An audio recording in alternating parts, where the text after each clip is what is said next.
Welcome back to Croquet in the good old US of A. East Coast this time, sandwiched between Pinehurst and southern North Carolina and Macy White's Chesapeake Bay Croquet Club in Northern Virginia. We find an exciting new venue, the Albemarle Croquet Club in northern North Carolina. Charles II bequeathed large parts of this territory to the Duke of Albemarle in the 17th century, and there are references all over. Thomas Jefferson's Monticello is in Albemarle County, Virginia. There's an Albemarle City in North Carolina. The Croquet Club is in Belvidere, North Carolina. It's on the property of Adam Lassiter, and they call it Albemarle Croquet at Doodle Hill because Doodle Hill was the name of the Lassiter family farm. They're hosting the USCA Southeast Regional American Rules Tournament in May of 2023. I think their first big event because this is their first season. Danny Huneycutt is the tournament director. Adam Lassiter is the tournament manager, and this was very much a family affair.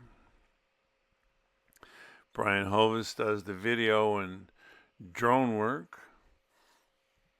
And I want to thank specifically our generous sponsors, Chris Barley and Stuart Price. We are, of course, the official YouTube channel of the USCA, our primary sponsor. Check it out, sign up, and join us on the lawn. Just think how good you could get if you had that in your backyard. Not to mention the huge concentration of championship flight players that live in North Carolina.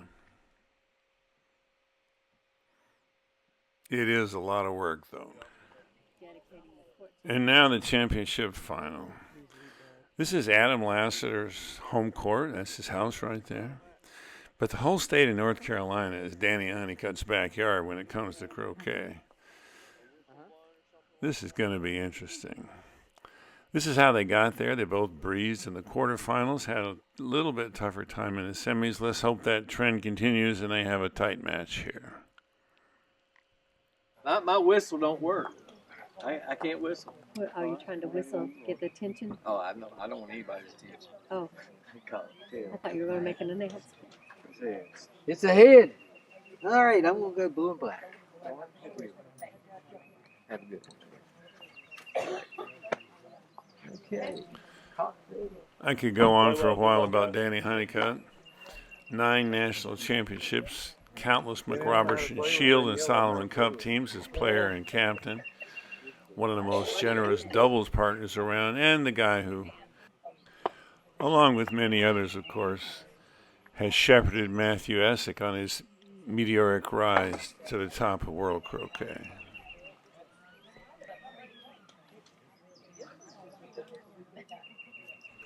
It looks like he's trying to shoot hoop, too. The only ball that can reasonably get away with that is blue because you're betting that one of the other 3 balls won't get in. And even if red does get in, then Roquet's blue, 2 ball breaks to the peg are pretty unusual. In fact, this could serve as a bit of a tice, trying to suck red into coming in. And then black tries to keep yellow out, and blue and black have the advantage of being first in a 2-ball sequence in both the in-game and the out-game. Adam has taken over Lassiter lead dog position from his uncle Rodney. Doesn't have any national championships yet, but it won't be long.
You're either a 1 or a 0.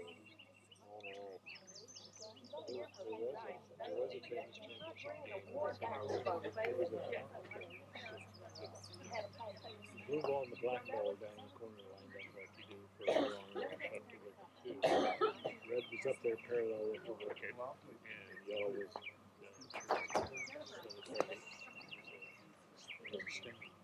the guys didn't want to rush out there at his start. Anyway, so he said,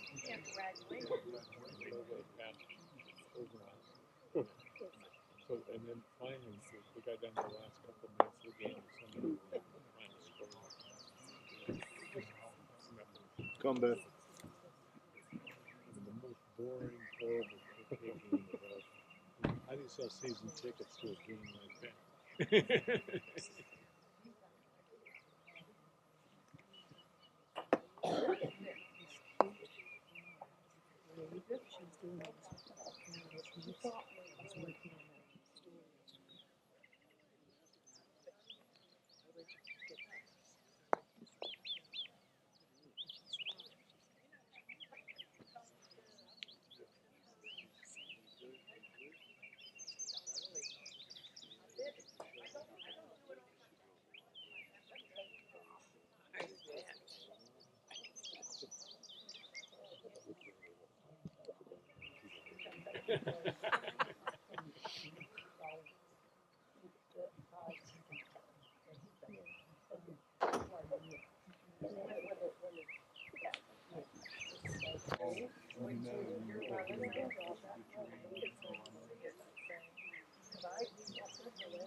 Pinched.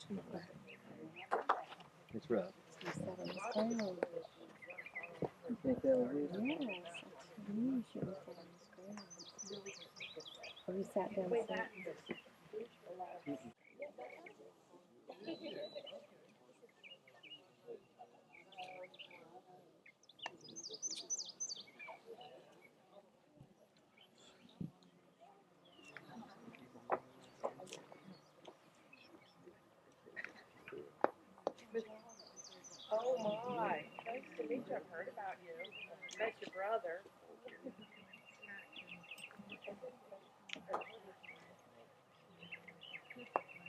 Good shot. Oh, I got a bad roll.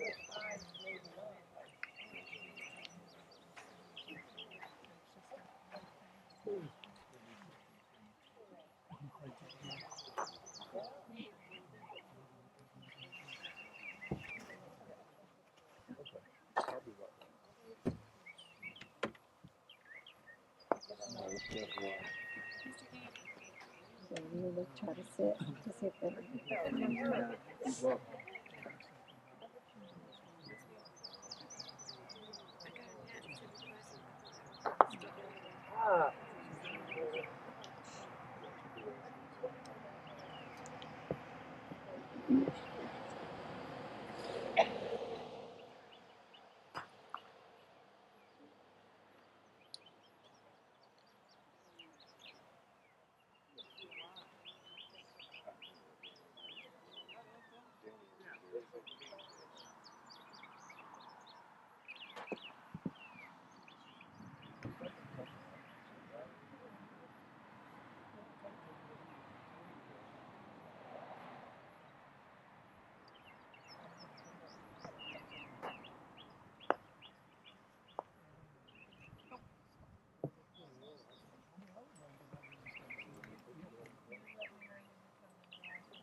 Actually, a great shot. Yeah. So great. I'd like to see one.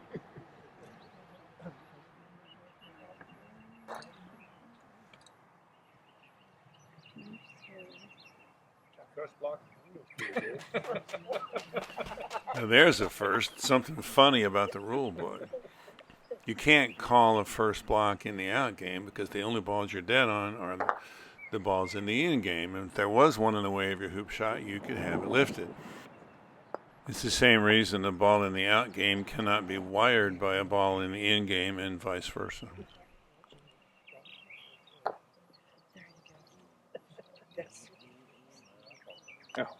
sweet.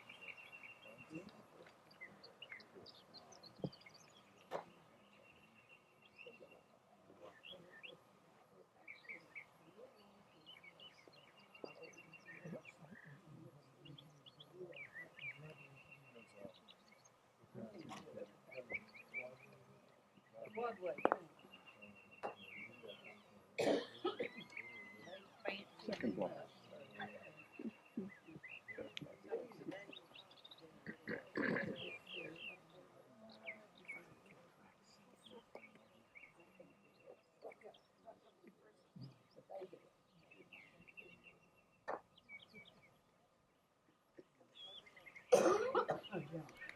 Sorry to be so painfully obvious, but blue can't set up at 5 because that would give red a 7-yarder.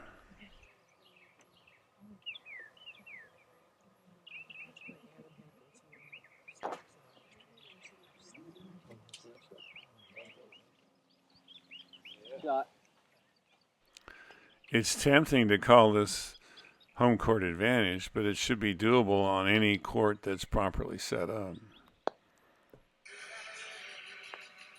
Now blue and black have that slight advantage of being first in a 2-ball sequence, meaning that if black gets in, red is black's spent ball, and if black can rotate either red or blue, we can get a break going before yellow ever gets in the game. It's not a huge advantage, but at this level, small advantages can make the difference.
He is, of course, trying to score this hoop, but failing that, that's a good place to hide a ball.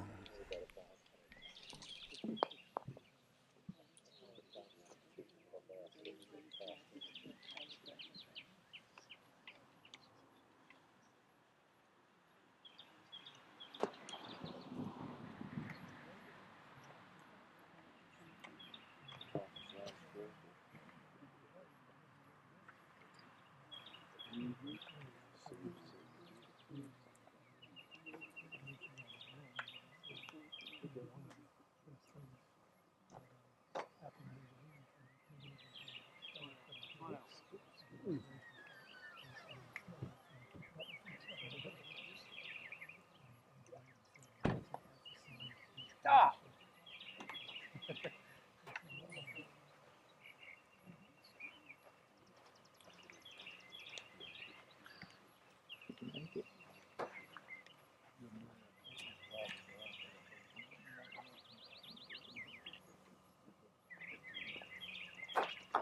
Nice.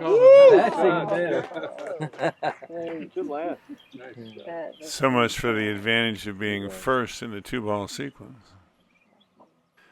But it does illustrate the point, because now yellow's spent ball is blue. So yellow's going to have a much harder time putting together a three-ball break than black would have had black gotten in before yellow.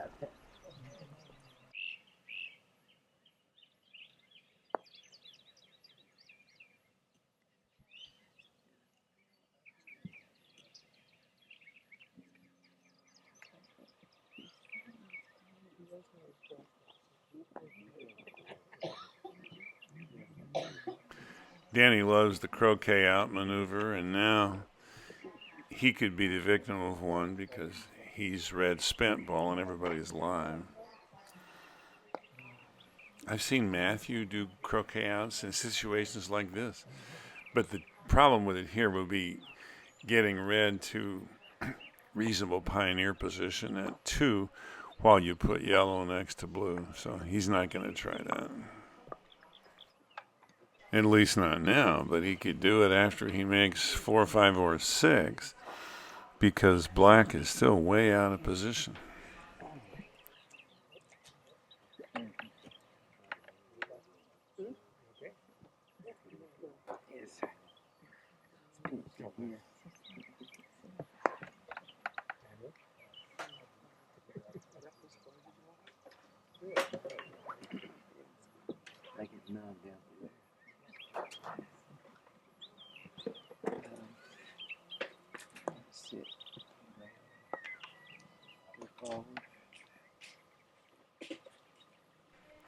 He's either thinking about the croquet out or figuring out where to put yellow so it's wired from blue if red stuffs the hoop.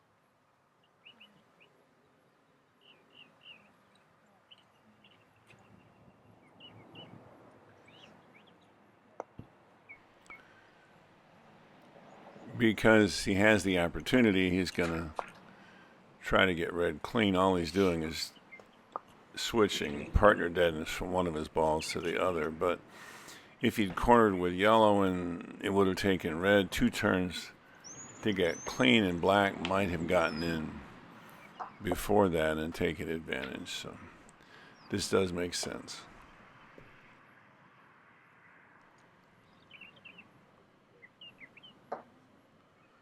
Whether leaving that for Danny to shoot at makes sense remains to be seen.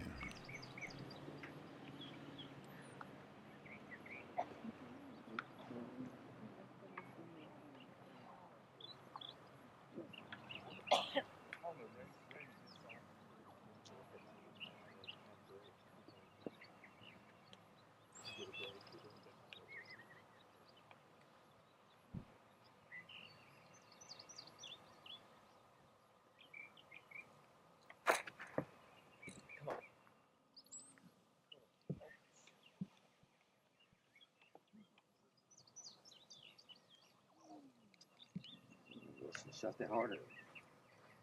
Wouldn't think about speed. I'd overswing. Looking good, Adam.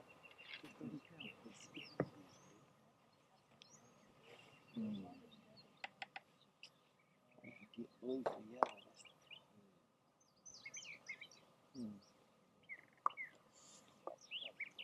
Let's see.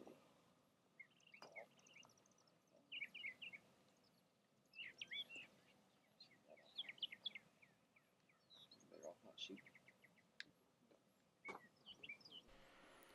This is interesting. He's doing that because he wants to pick up blue and keep going. Yellow's dead on red and for hoop 2, so he can't really give it over to yellow. This is not wildly crazy because blue is well off the boundary, but nonetheless, a player with less confidence in his critical distance would have just regrouped yellow and red on the boundary rather than taking what's really a fairly low percentage shot, safe only because blue is the spent ball.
Clear my yellow ball, please. All right, clearing yellow.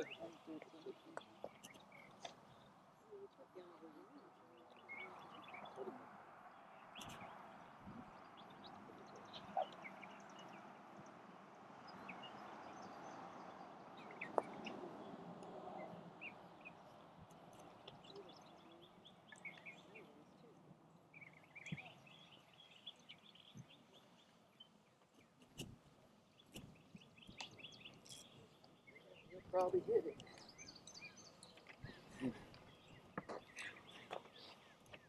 Looking at it. Mm.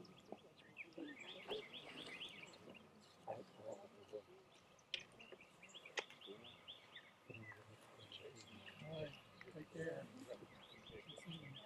Yep.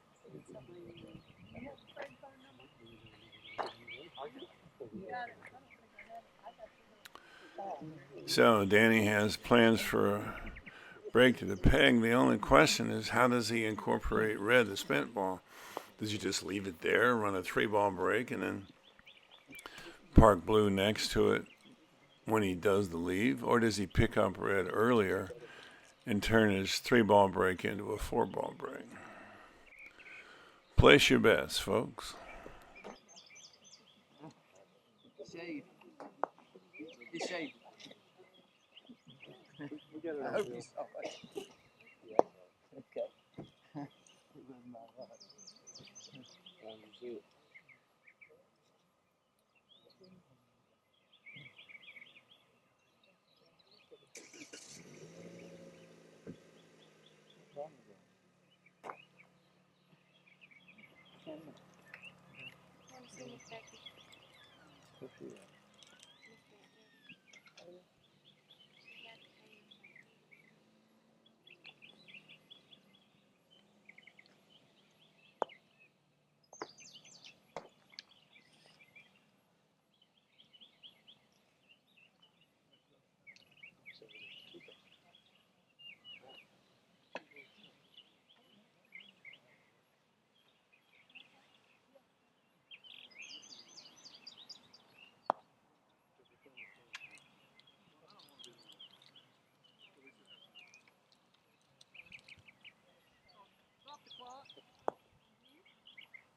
Somebody to watch.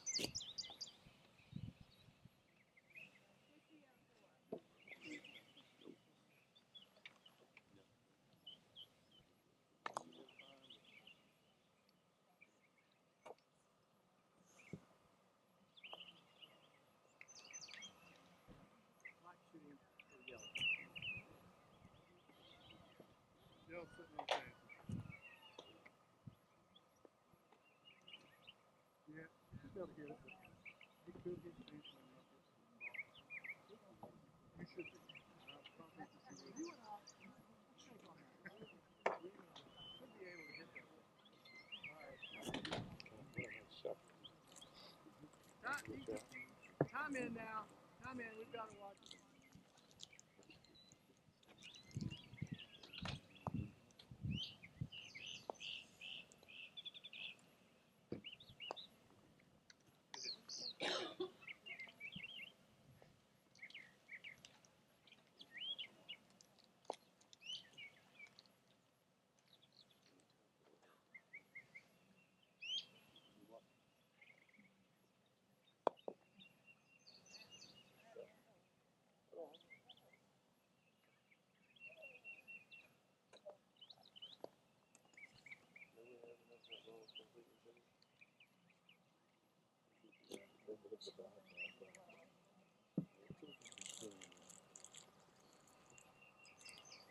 You want to protest? No,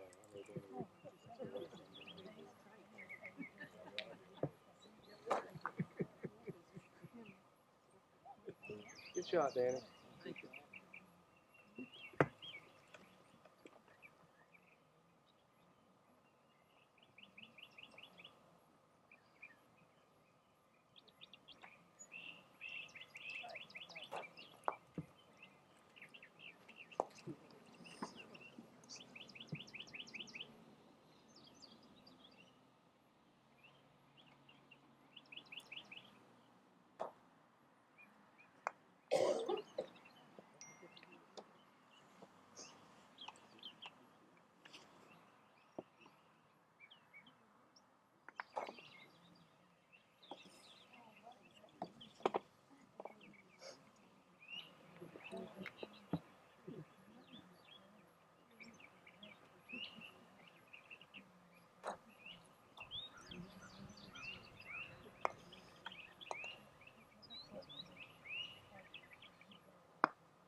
Okay, chicken dinner to everybody who bet on picking up red after one back. I'm going to be contrarian here and suggest that he just leave red there. Then he could finish the 3-ball break, park blue next to red, which is a boundary ball, and wire black behind 2 back from wherever yellow ends up. That's not how he's going to do it.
There's what he sees when he looks at the board, minus the clip positions, of course.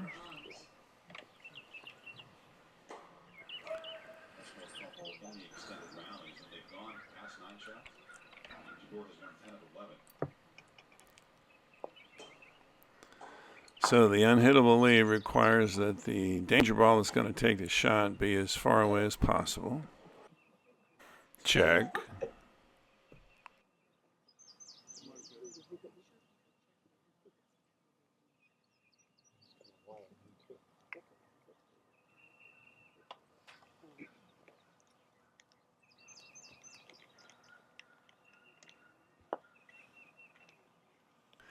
Next, any ball that's out on the court needs to be wired behind the target hoop.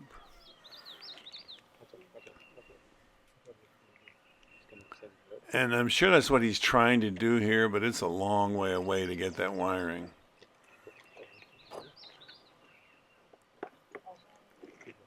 And then the third thing is the other balls beyond the boundary, but red is anything but wired. So a nice break from Danny from hoop one to the peg. But he's now 3-ball dead, and when he gets clean, he will be last out on partner. And the biggest problem is he's left a ball out for Adam to shoot at. Adam misses, it's over. He hits, we're going to be here for a while. Nice one, Danny. Thank you.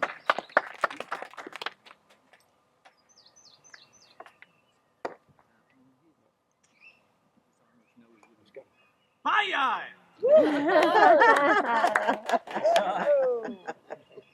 I already told these guys you were going to hit this one. Good answer. Okay, pause the video, go get your favorite beverage, and settle in.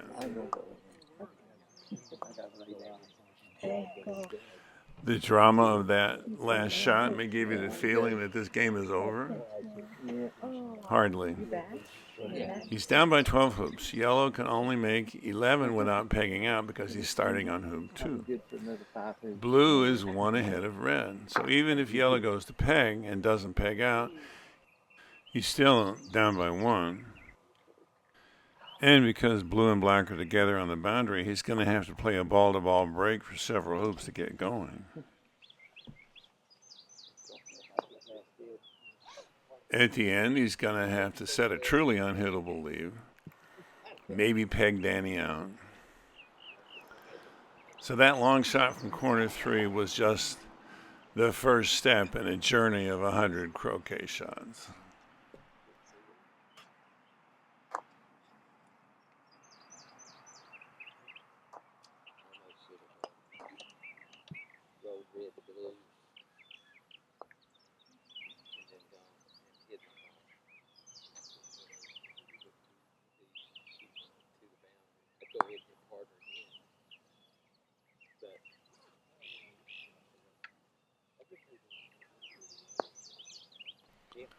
I'm always talking about how you should practice 3-ball breaks, not 4-ball breaks. So when you get good at that, then practice ball-to-ball breaks so that you can get a 3-ball break going.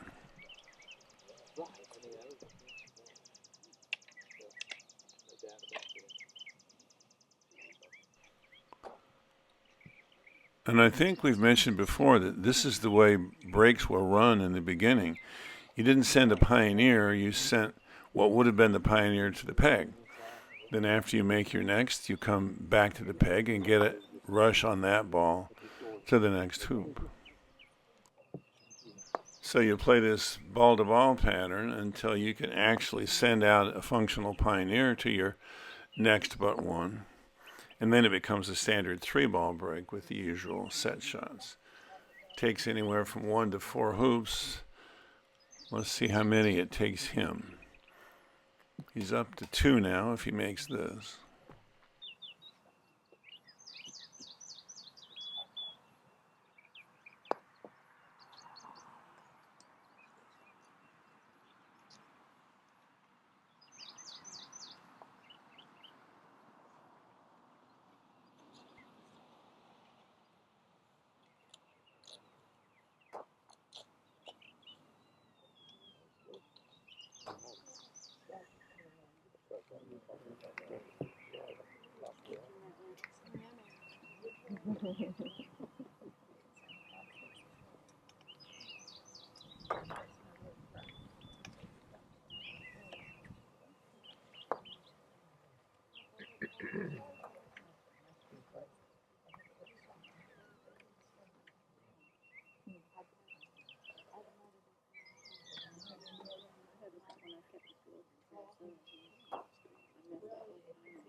So he has a legitimate hoop 5 pioneer in red, so it took him 3 hoops of a ball-to-ball break to get to a standard 3-ball break.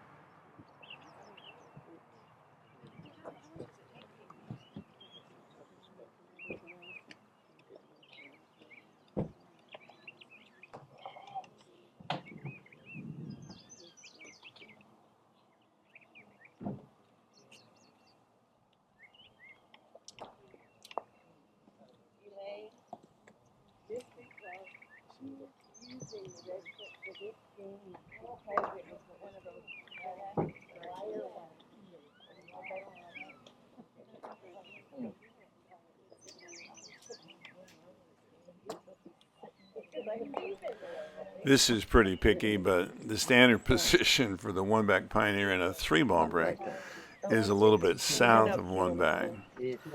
So some would have taken on from the other side of red to kick it a yard or two south. I think he'll probably make it work.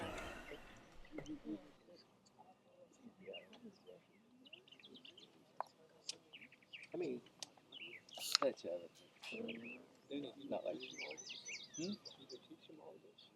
no, it's not. I think he's right on his own. He did for several years, actually. Always very hard to beat.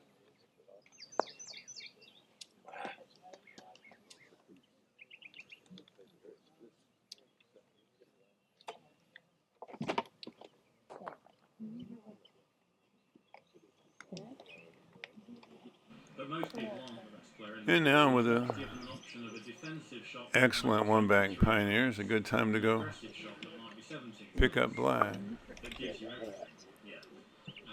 so I'd like to find out how far south you can lay. I apologize for that chatter in the background. I'm watching the AC Worlds in hurling. I'm on TV while I'm doing this, and Ben Rothman just made 9 against Robert Fletcher, the #1 player in the world. And if you get a chance, go look at that. The WCF World Championships 2023, because Fletcher finished that game against Rothman, and he did a functional New Zealand TPO off a failed sextuple. Remarkable. It makes me sit straight and good. I won't lean back. Serious problems.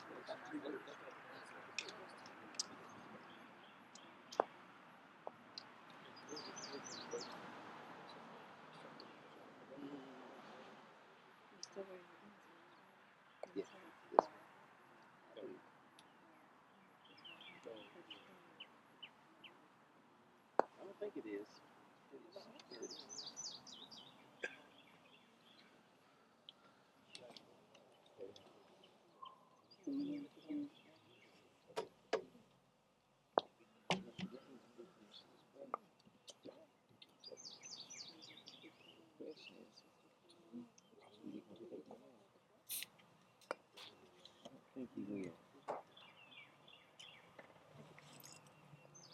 Oh yeah.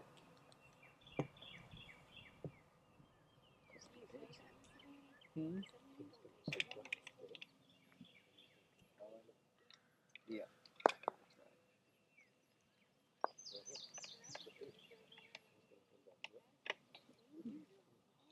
Yeah. He decided to hit a lot.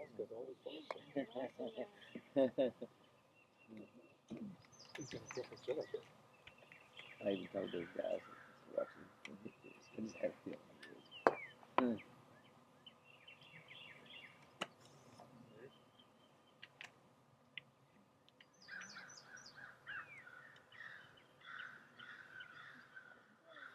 Basically what we call it.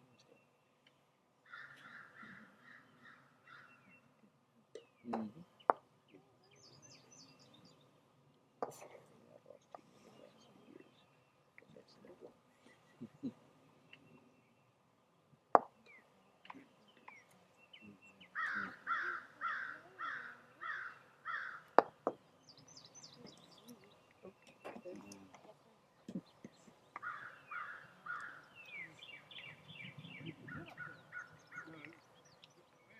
Oh man.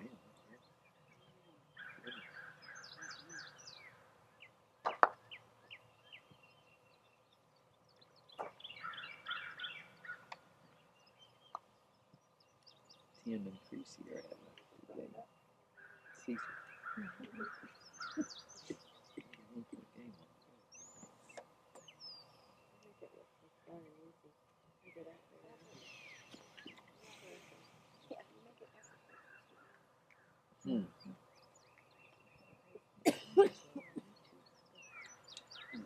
He did me what Rod I did to Rod.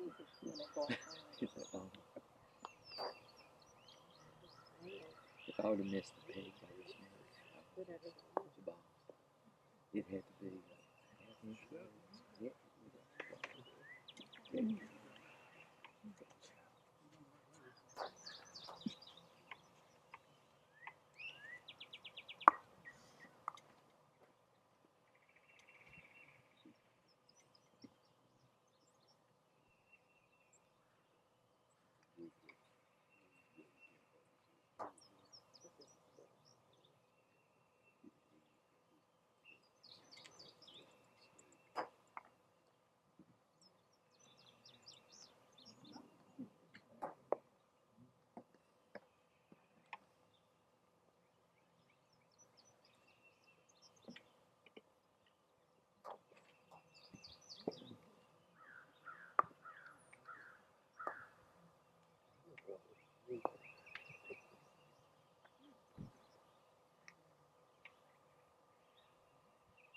Yeah.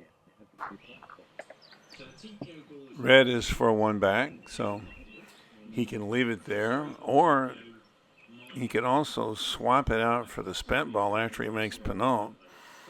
Then make Rover off of red and bring it back down to hoop 2 after Rover so he could get clean off the spent ball and not be last dead on partner.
Yes.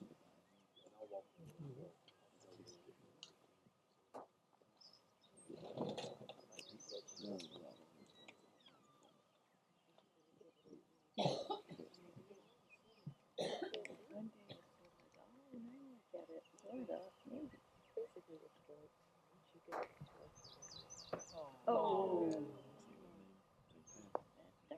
You can still hit.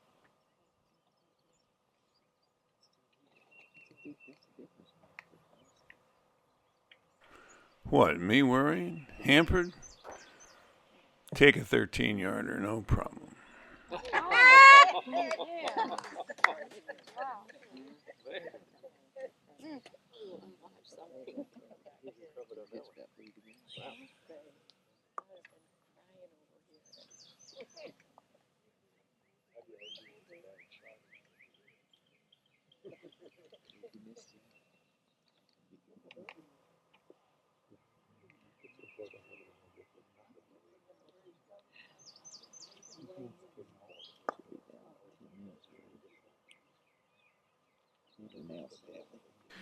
Adam uses a standard grip with his thumb on top like Reg Bamford, but his swing mechanics are like Robert Fletcher.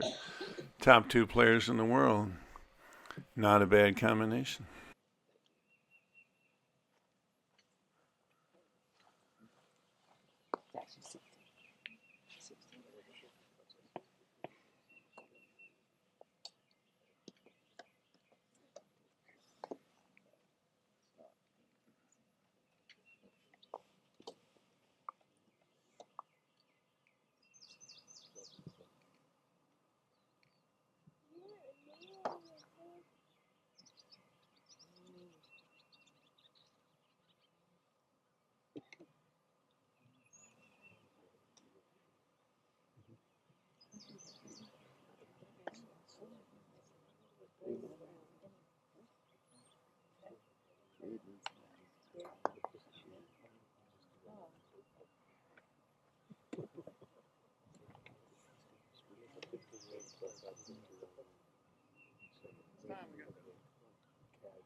He gets lucky here, but then doesn't take advantage of it.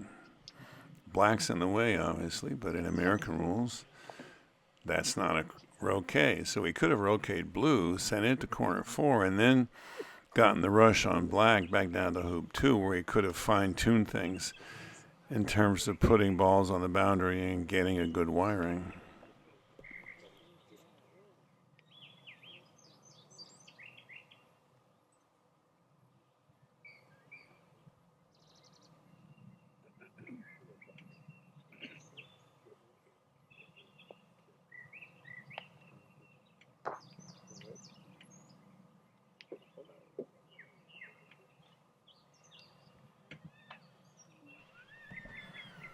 This is really cool. He's left those other 2 balls so far out on the lawn that the leave is anything but unhittable. But he's going to fix it.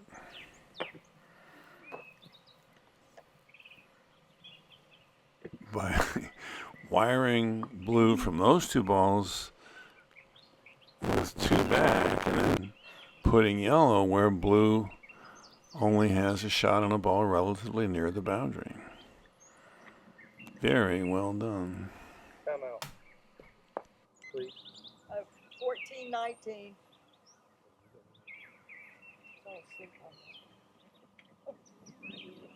All right, where's Danny? Right here. I'm ball in hand, right? You are. 14-19, Danny. Heard. I got it. Yes, thank you.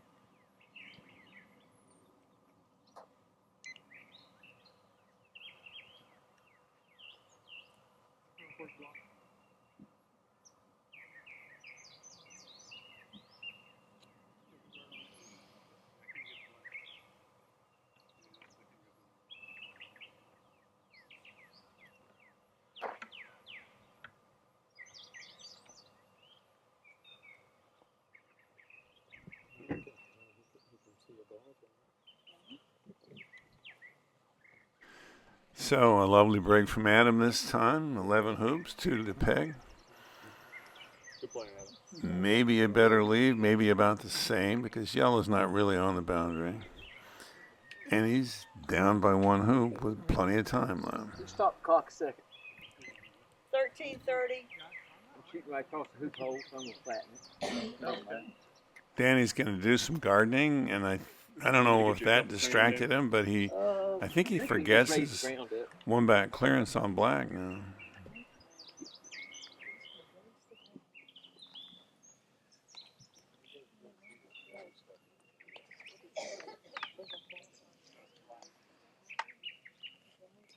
I got a scaffold in my throat.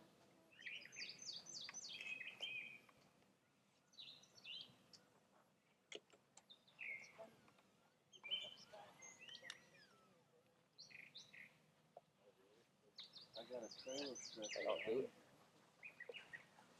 Here's a cup of sand if you needed it, Danny.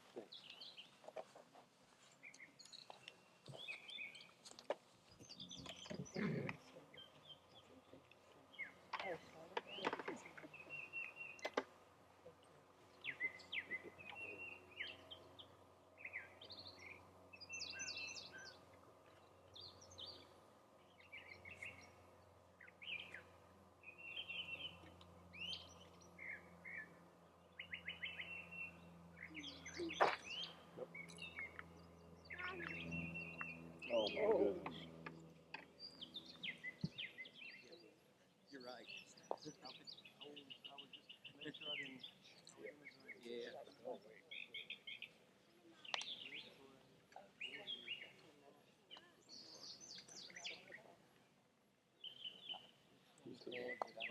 Oh, I didn't see that. It's I put it over here.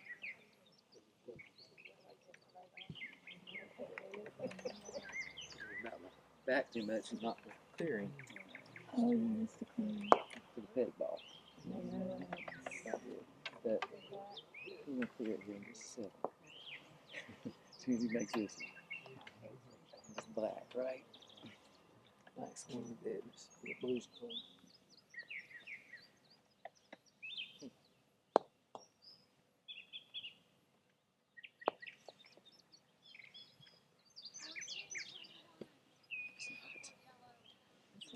habit.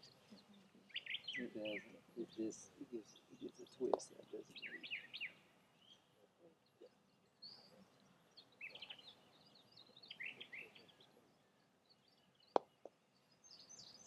Adam, clearing black. Yes, sir. He's not going to forget twice.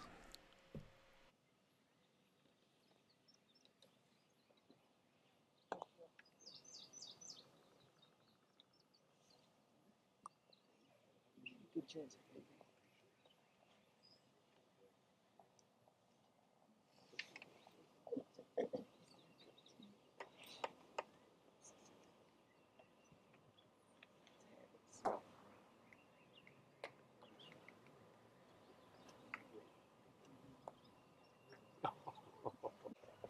Yeah.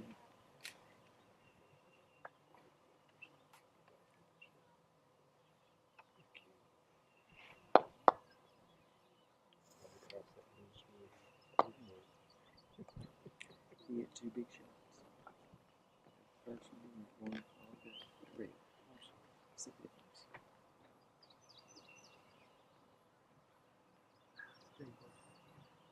You can't stop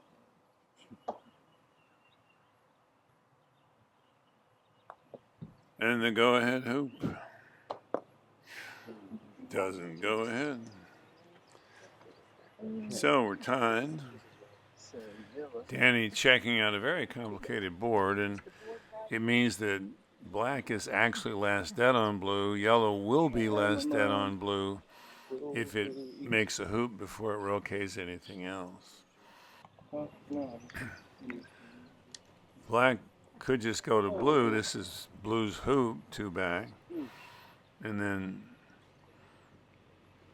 blue comes and makes two back and goes ahead. But the problem with that is that yellow can probably roquet red with no trouble, peel red, and then get out of dodge. So he doesn't want to give him that opportunity, and he's going to take a shot instead.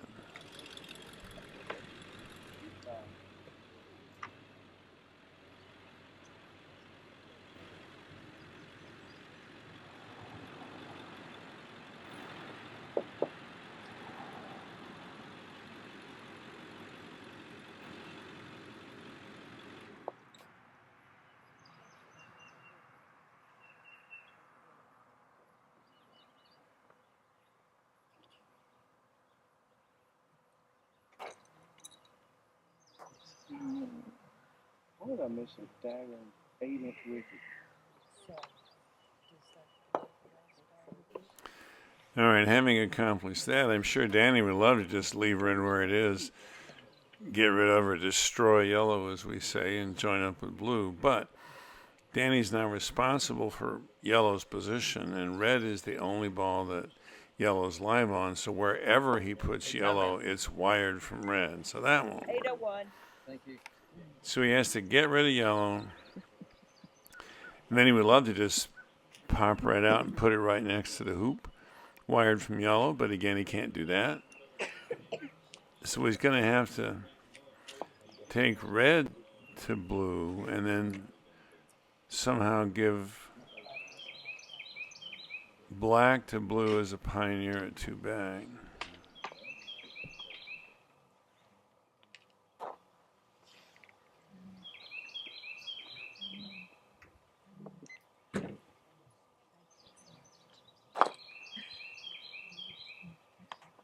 I miss that hoop.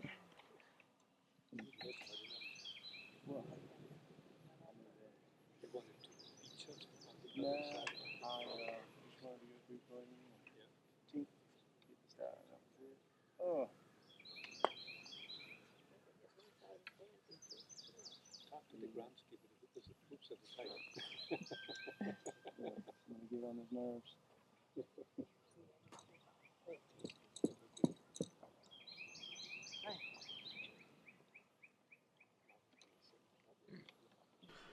And because yellow is dead on black, he can put black wherever he wants in the vicinity of two back.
Oh, come on. Only ball he's alive on. That hoop shot ordinarily wouldn't faze Danny, but he knows that if he stuffs it, Red gets a wiring lift and has 3 balls and will probably finish.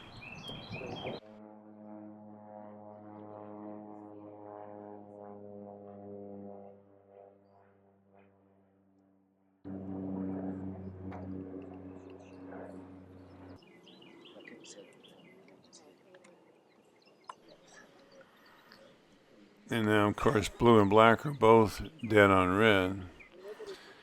He's not trying to hit anything. He's just trying to get in their way.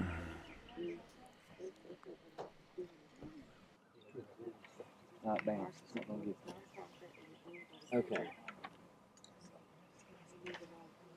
All right.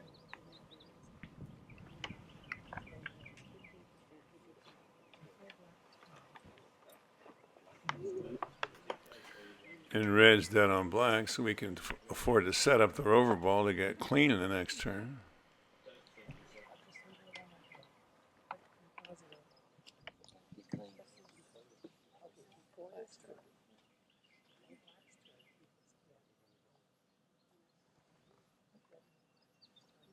Timeout. Call timeout.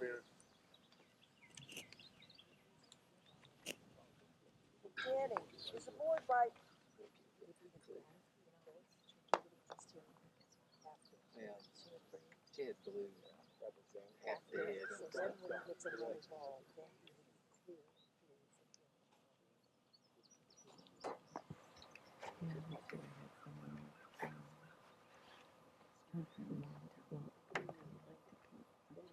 No, I didn't.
Blue and black are both dead on red, so they can't do a thing about it.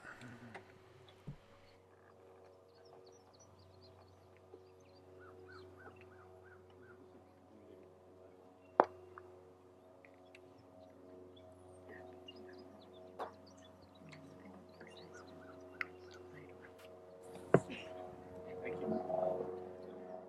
1 minute. 1 minute game time.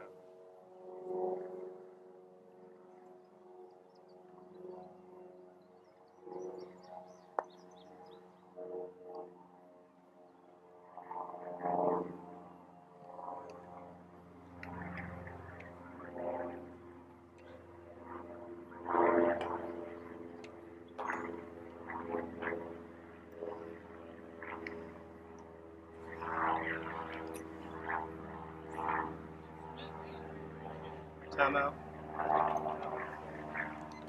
24.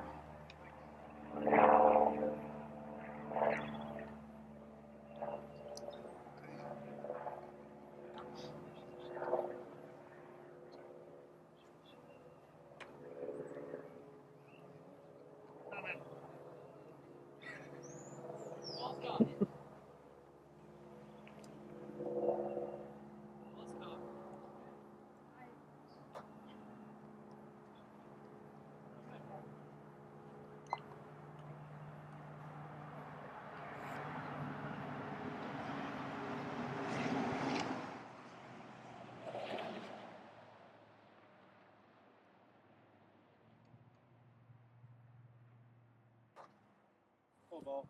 Oh.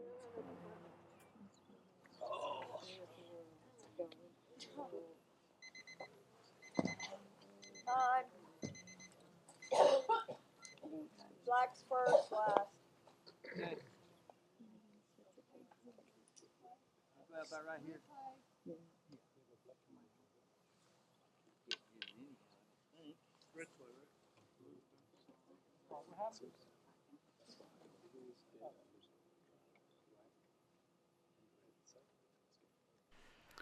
Danny's last chance, he has to rush blue to where he can peel it or it can set up for two back. And he wanted more of a rush to two back. Now he has to cut it and hit it hard.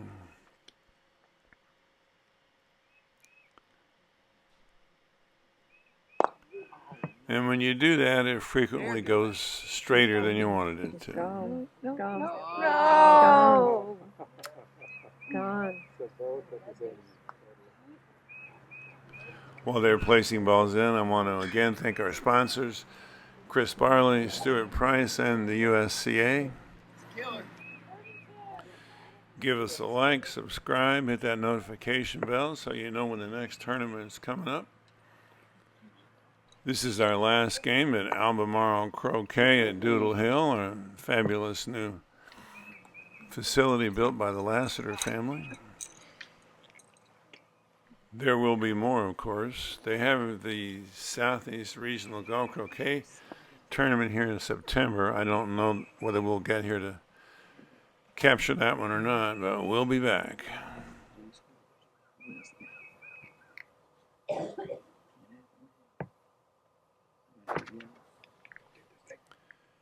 Adam just misses the peg, so Danny has one last chance.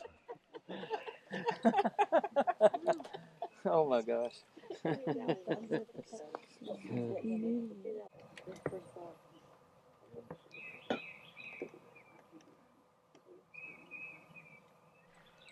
And now the real last gasp.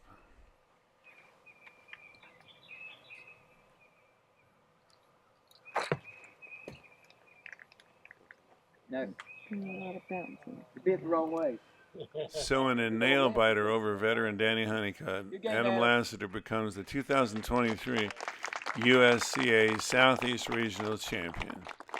This is not a changing of the guard because Danny's nowhere near done, but it definitely cements Adam's ascendancy. We're going to see a lot more of him. That's exciting.